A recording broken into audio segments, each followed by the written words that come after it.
नमस्कार, स्वागत है आपका चुनावी चर्चा में। मैं हूं आपके साथ शैलेश पांडे। साथियों, चुनावी चर्चा में जैसा कि हमने आपको कल बताया था कि जिस तरह से प्रदेश में चुनाव का माहौल है, तो अब चुनाव से संबंधित चर्चा ही हम करते हैं। इसलिए हमने बैठका का नाम जो है वो चुनावी चर्चा रखा है। और चुनावी चर्चा के तहत आज जिस विषय पर जो हम चर्चा करने वाले हैं वो विषय बेहद गंभीर है। गंभीर इसलिए क्योंकि प्रदेश पिछले कई दशकों से नक्सलवाद के दंश से जूझ रहा है। लेकिन ये नक्सलवाद की जो हिंसा होती है, नक्सली से संबंधित जो हिंसा होती है, अगर वो चुनाव के समय हो तो उसके मायने अलग निकल के आते हैं कि क्या नक्सली अपना वर्चस्व दिखाने के लिए, चुनाव को प्रभावित करने के लिए हिंसा कर रहे हैं, या फिर जो आरोप प्रत्यारोप के दौर चलते हैं कि एक पार्टी दूसरे पार्टी को नुकसान पहुंचाने के लिए इस तरह की हत्याएं करवा रही है। ये क्या वाकई में इन आरोपों में सच्चाई होती है या फिर केवल और केवल ये नक्सली वर्चस्व की लड़ाई है? इसी पर आज चर्चा करेंगे और हमारा शीर्षक है इधर चुनावी लहर उधर नक्सली कहर।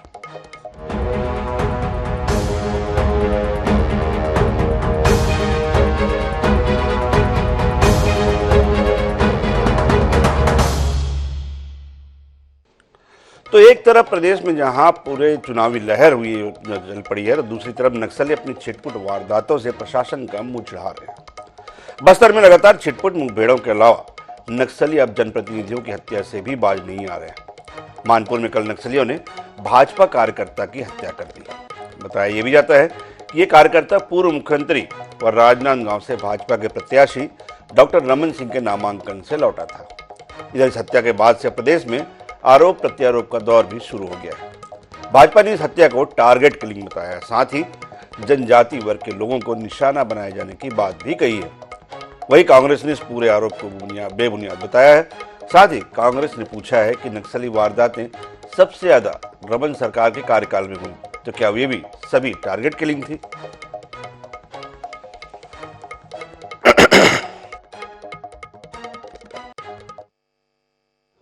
कानून व्यवस्था का सबसे बुनियादी पहलू ये होता है जो नागरिक हैं वो कितने सुरक्षित हैं प्रदेश में।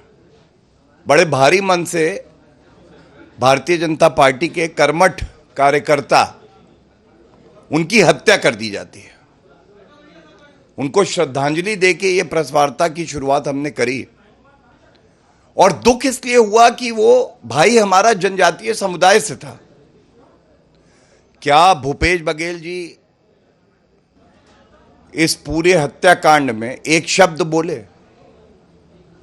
क्या उन्होंने जनजातीय समुदाय के लिए कहा कि उनको जो टारगेट किया जा रहा है इसकी वो निंदा करते हैं, त्वरित कार्रवाई करेंगे, ठोस कार्रवाई करेंगे और जो दोषी हैं उनको सख्त सजा होगी? आज छत्तीसगढ़ का जो युवा है, जो नागरिक है, वो इतनी ही उम्मीद करता है मुख्यमंत्री से। ठीक है, हम आपके विरोधी हैं, हमारी जान थोड़ी ना ले ली जाएगी। सुरक्षा की जिम्मेदारी मुख्यमंत्री की होती है। छत्तीसगढ़ में भारतीय जनता पार्टी अब लाशों पर राजनीति कर रही है। उसका चरित्र गिद्ध वाला हो चुका है। इसके पहले भी जब कुरुद में एक हत्या हुई जिसमें हत्यारे मृतक के सगे भाई थे, उसमें भारतीय जनता पार्टी ने कांग्रेस को ऊपर आरोप लगा दिया कि वहां टारगेट किलिंग की गई है। कल जो मोहला मानपुर में हत्या हुई है, नक्सली गतिविधि में हत्या हुई है, बेहद दुखद है, बेहद निंदनीय है। लेकिन भारतीय जनता पार्टी के प्रदेश अध्यक्ष और अन्य नेता आरोप लगा रहे हैं कि टारगेट किलिंग हुई है। दरअसल छत्तीसगढ़ में भारतीय जनता पार्टी का चरित्र बन चुका है कि वह लाशों पर राजनीति करती है। यही कारण है कि उसके नेता इस प्रकार के आरोप बार बार लगा रहे हैं। इस प्रदेश में टारगेट किलिंग तो 2013 में हुई थी, जब पूछ के मारा गया था कौन है नंद कुमार पटेल, कौन है दिनेश पटेल, कौन है महेंद्र कर्मा। तो target killing Bharatiya Janata party का शगल है। ये जो उनके कार्यकर्ता की हत्या हुई है कोई बड़ी बात नहीं है। इस बिंदु से भी जांच होना चाहिए कि कोई आपसी रंजिश का विषय तो नहीं है, किसी भारतीय जनता पार्टी के नेता का इसमें संलिप्तता नहीं है। भारतीय जनता पार्टी के नेता जिस प्रकार से आरोप लगा रहे हैं उनसे पूछताछ की जानी चाहिए कि आप किस तथ्य के आधार पर उसको टारगेट किलिंग बता रहे हैं। तो एक हत्या होती है, उसके बाद आरोप प्रत्यारोप और वार पलटवार के दौर शुरू हो जाते हैं। तमाम भाजपाई नेता इसे टारगेट किलिंग का नाम दे रहे हैं। लेकिन क्या ये नक्सली महज एक नक्सली वारदात है या फिर कहीं न कहीं भाजपा के आरोपों में सच्चाई है? इसी मुद्दे पर आज बात करेंगे। तीन खास मेहमान हमारे साथ हैं। हमारे साथ सुरेंद्र वर्मा जी हैं, कांग्रेस संगठन की आवाज है, तेज तर्रार ढंग से अपनी बात रखते हैं। हमारे साथ में केश चौहान जी है, भाजपा का पक्ष रखने के लिए और साथ ही अपनी तटस्थ राय देने के लिए वरिष्ठ पत्रकार के शर्मा जी भी हैं। के चौहान जी आपके पास आते हैं। एक हत्या होती है, हत्याएं कई हुई है। पिछले 5 दशक से हम देख रहे हैं छत्तीसगढ़ नक्सली हत्याओं का गढ़ बना हुआ है। नक्सली हिंसा में सबसे ऊपर अगर शीर्ष क्रम में किसी भी रिकॉर्ड में रहता है तो वो छत्तीसगढ़ रहता है। हत्याएं कई हुई है, लेकिन कल भी एक हत्या होती है। हत्या के बाद आरोप प्रत्यारोप का दौर शुरू होता है। आपके पूर्व मुख्यमंत्री कहते हैं कि भाजपा कार्यकर्ता को टारगेट किलिंग किया गया। आपके राष्ट्रीय प्रवक्ता गौरव भाटिया कहते हैं कि उनकी सुरक्षा की जिम्मेदारी मुख्यमंत्री की थी और मुख्यमंत्री का उसमें कहीं न कहीं संलिप्तता है, क्योंकि हम विरोधी है तो हमको निशाना बना के मरवाया जा रहा है। ये किस तरह की बात होती है? क्या आपको लगता है कि मुख्यमंत्री ये कहे कि वो भाजपा कार्यकर्ता था और रमन सिंह के नामांकन में गया था इसलिए उसकी हत्या करवा दो? सर्वप्रथम शैलेश जी, मैं बिरजा टेकाम जी को श्रद्धांजलि अर्पित करता हूं। जी। और कोई भी घटना जो होती है शैलेश पांडे जी, जो इतनी बड़ी घटना हो जाती है, वो एक दिन की घटना नहीं होती है, उसका हिस्ट्री होती है। और ये कोई एक घटना नहीं है।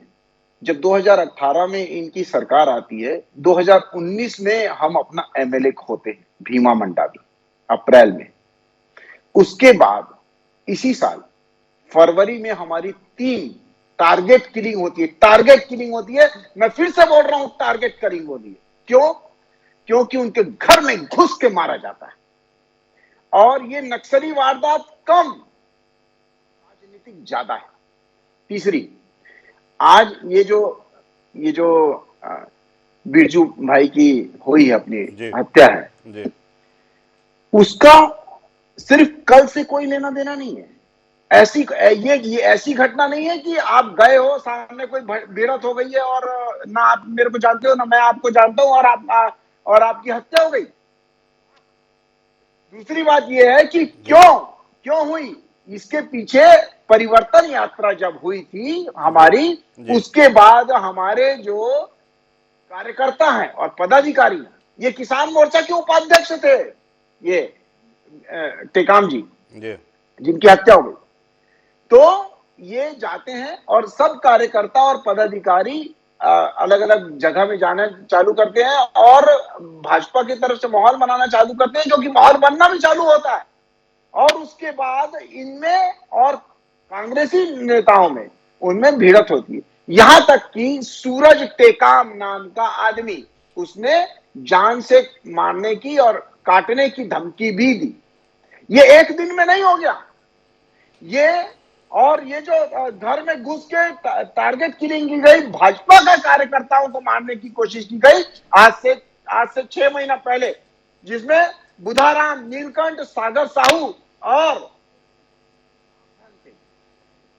इन चारों की चलिए चौहान जी, आप कहते हैं कि ये 2018 के बाद से टारगेट किलिंग हो रही है। चलिए फिर लगा 2013 की भी बात कर लेते हैं। परिवर्तन यात्रा कांग्रेस ने भी निकाली थी और नाम पूछ के मारा गया था कि महेंद्र कर्मा कौन है, इनमें से जो है अनंत कुमार पटेल कौन है और दिनेश पटेल कौन है, जिसका दिमाग बहुत चलता है, ये कह के मारा गया था। कौन बताया नक्सलियों को कि उसका दिमाग बहुत चलता है? एक बात बताइए शैलेश जी, जब ये हुआ उसके बाद जब मुख्यमंत्री जो अभी है, उन्होंने बोला था कि मेरी जेब में उनके नाम है। अरे पहले क्यों नहीं दिखाते हैं? पहले मेरे सवाल का जवाब तो दीजिए चौहान साहब। आप कहते हैं कि ये 4 लोगों की टारगेट किलिंग हुई है। 2013 में जो झीरम में हुआ था वो क्या था जिसमें नाम पूछकर मारा गया था? ये कहा गया कि जब तक महेंद्र कर्मा नहीं है बाहर आएंगे तब तक हम लोगों को मारते रहेंगे। ये क्या था? ये कौन सी किलिंग थी? ये तो बता दीजिए पहले। हाँ, ये आपसी जो लड़ाई थी नक्सलवाद की और सलवा जुलूम की, मैं आपको बता रहा हूं, इन दोनों की टकराहट में महेंद्र कर्मा जी की जान ली गई। और वो जो हुआ था वो सलवा जुलूम और नक्सलवाद का। चौहान साहब मैं वहां पे रिपोर्टिंग करने गया था। जो प्रत्यक्षदर्शी थे, चाहे मलकीत सिंह हो, चाहे दौलत रोहरा हो, चाहे उपाध्याय हो, मैं उन सबसे मैंने पर्सनली बात की थी, उनकी बाइट ली थी। उन्होंने कहा था नंद कुमार पटेल का नाम पूछा गया। क्या नंद कुमार पटेल सलवा जुलूम में शामिल थे? मैं क्या बोल रहा हूं, महेंद्र कर्मा भी शामिल नहीं थे। ऑफिशियल रूप से वहां पर कोई नेता शामिल था, लेकिन सभी को अंदर की बातें सभी पता थी। शैलेश जी, उसके बाद रमन सिंह जी ने बोला कि आप बताइए कि कौन सी आपको जांच करवानी है, तो एनआईए की गठन किया गया और एनआईए का गठन करके पूरी रिपोर्ट सौंप दी गई।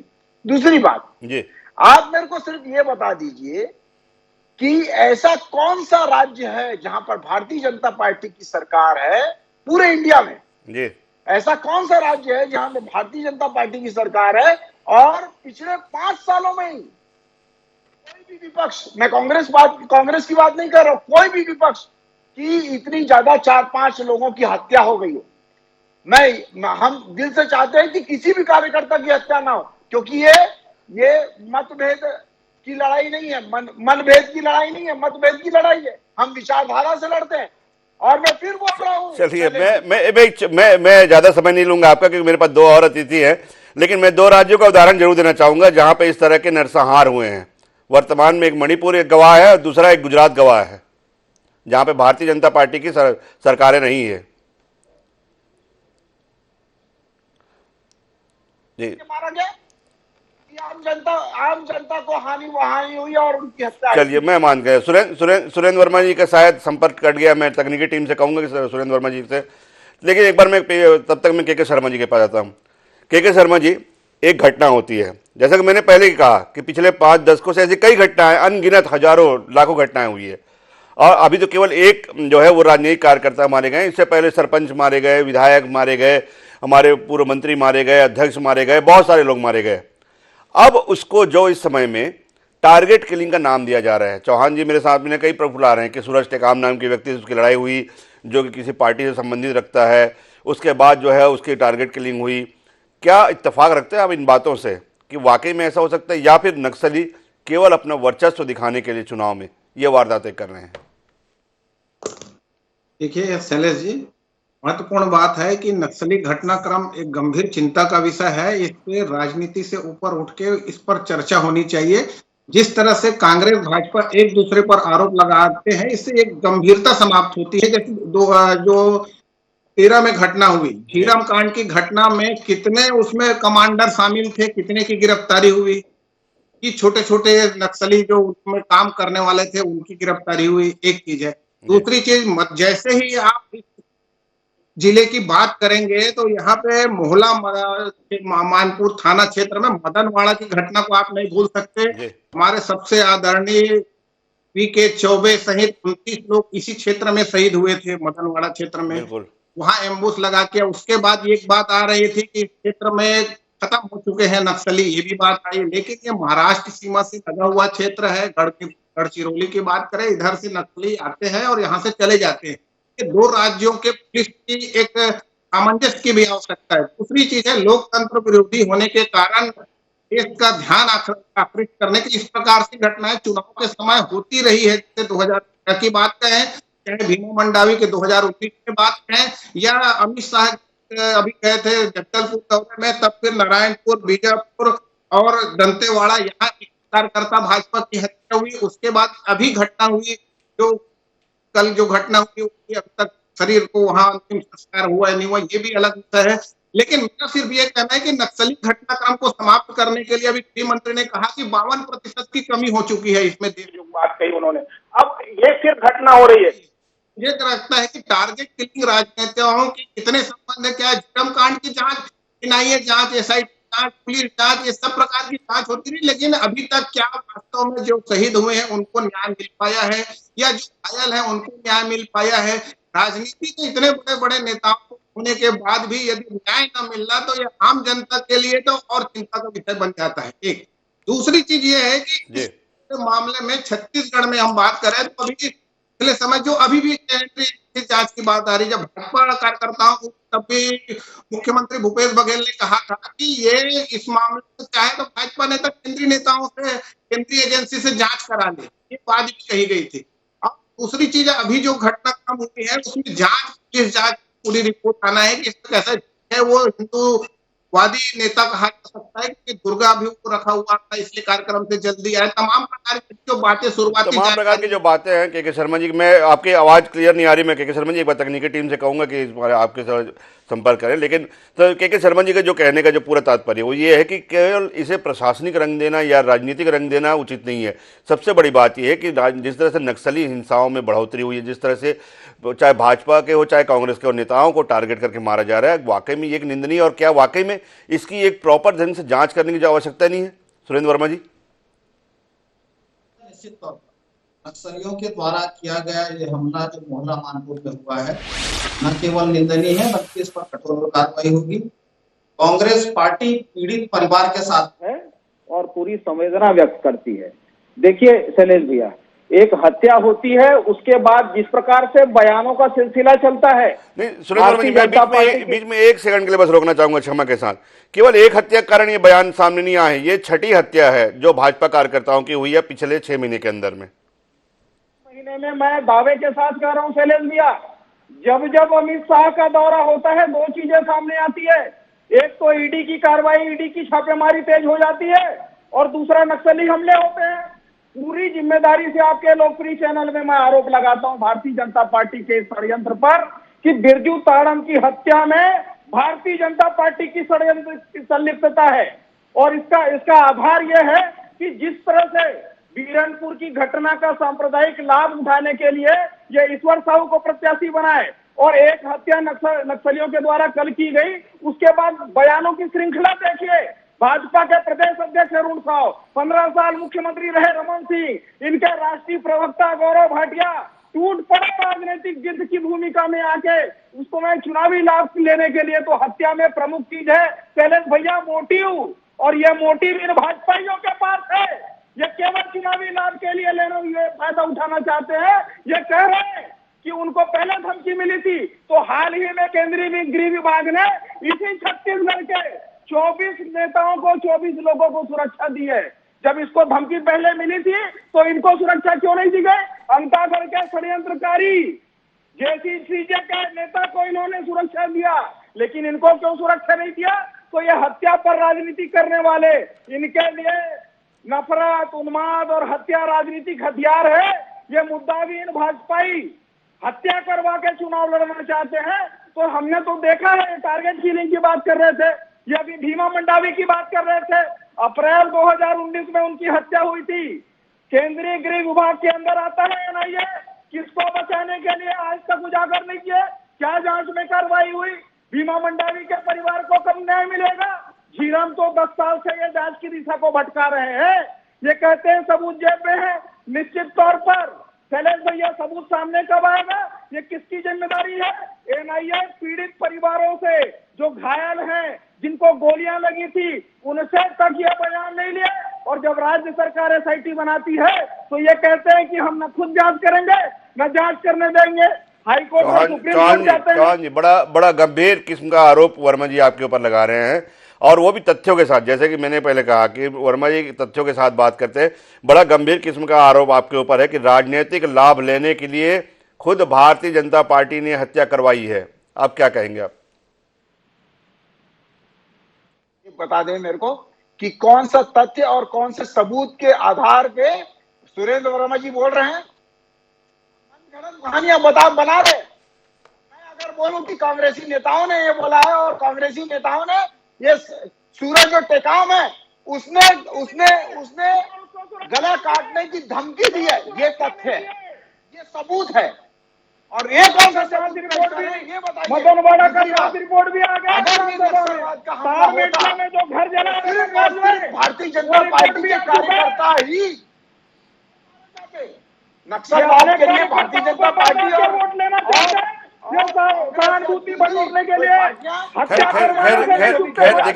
देखिए बिरजू जी की जो हत्या हुई है उसमें तो क्या सच्चाई है ये सामने आ जाएगी, क्योंकि अभी पुलिस उसमें जांच कर रही है। लेकिन चौहान जी एक सवाल बड़ा उठाया उन्होंने, वर्मा जी ने, भारतीय जनता पार्टी के ऊपर। आपके पास केंद्रीय गृह मंत्रालय है। 3 दिन पहले अमित शाह जी ने कहा कि अगर भाजपा की सरकार आई तो नक्सलवाद हम ऐसे खत्म कर देंगे। 15 साल आपकी सरकार रही। और सबसे बड़ी बात, झीरम की बात हम कर लें, तब विधानसभा में मुख्यमंत्री रमन सिंह ने कहा था कि इस पूरे मामले की सीबीआई जांच कराएंगे। क्या हुआ आज तक? क्यों सीबीआई जांच नहीं हुई? क्यों नहीं सीबीआई ने एक गवाह तक से पूछताछ की? क्यों नहीं सीबीआई ने एक बयान तक दर्ज किया? शैलेश जी, जब ये घटना हुई, दुखद घटना हुई, उस समय के प्रधानमंत्री श्री मनमोहन सिंह जी, सोनिया गांधी जी यहां आए थे और उसके बाद उनके सामने ही ये तय हुआ था कि उन्होंने ही बोला था कि एनआईए से ही ये जांच होगी और एनआईए उस समय से जांच कर रही है 2013 से। उनके बोलने पे ये एनआईए जांच कर रही है, हमारे बोलने पे नहीं।